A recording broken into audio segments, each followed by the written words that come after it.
أعزائي المشاهدين، من الحاجات الجميلة جدا، الحاجات اللي احنا يعني الواحد بيتمنى كل خير للناس. اكتشافات جميلة جدا، أصوات جميلة جدا. يشكر حزب المحافظين تحت مظلة الحاج أشرف عمران. هنتعرف دلوقتي على حاجات جميلة جدا جدا جدا جدا. تعالوا نتعرف الأول وبعد كده هنشوف الكلام. تعرف بيك. عزت ثابت عبد الرحيم. عزت ثابت عبد الرحيم. عزت، أنت امتحنت في المسابقة؟ اي امتحنت. عملت ايه في المسابقة؟ ان شاء الله متوفق ان شاء الله. كم جزء؟ ربع سنة.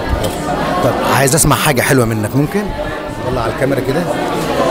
أعوذ بالله من الشيطان الرجيم. بسم الله الرحمن الرحيم. الأخلاء يومئذ بعضهم لبعض عدو إلا المتقين.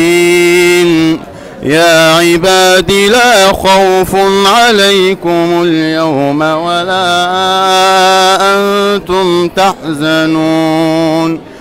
الذين آمنوا بآياتنا وكانوا مسلمين ادخلوا الجنة أنتم وأزواجكم تحبرون. يطاف عليهم بصحاف من ذهب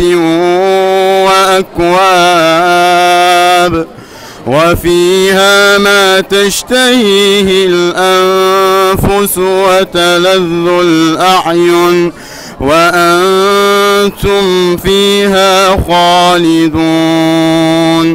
وتلك الجنة التي أورثتموها بما كنتم تعملون. الله العظيم. الله يفتح عليك. بتعرف تجلد أصوات؟ ما بتعرفش تجلد أصوات.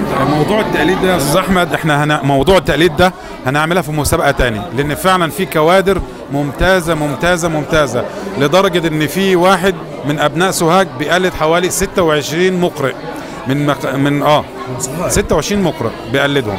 فاحنا دي هنعملها في مسابقة مستقلة تماما. هتخلص المسابقة دي يا حاج أشرف إن شاء الله، بقى كده هنخش على التقليد، على تقليد الأصوات برضه. ليهم مسابقة مستقلة تماما بإذن الله، وليهم شهادة تقدير وليهم كل حاجة. طبعا. فاحنا مش عايزين ندخل دي في دي. فمسابقة التقليد القراء دي هتبقى ليها مسابقة خاصة بيهم بإذن الله.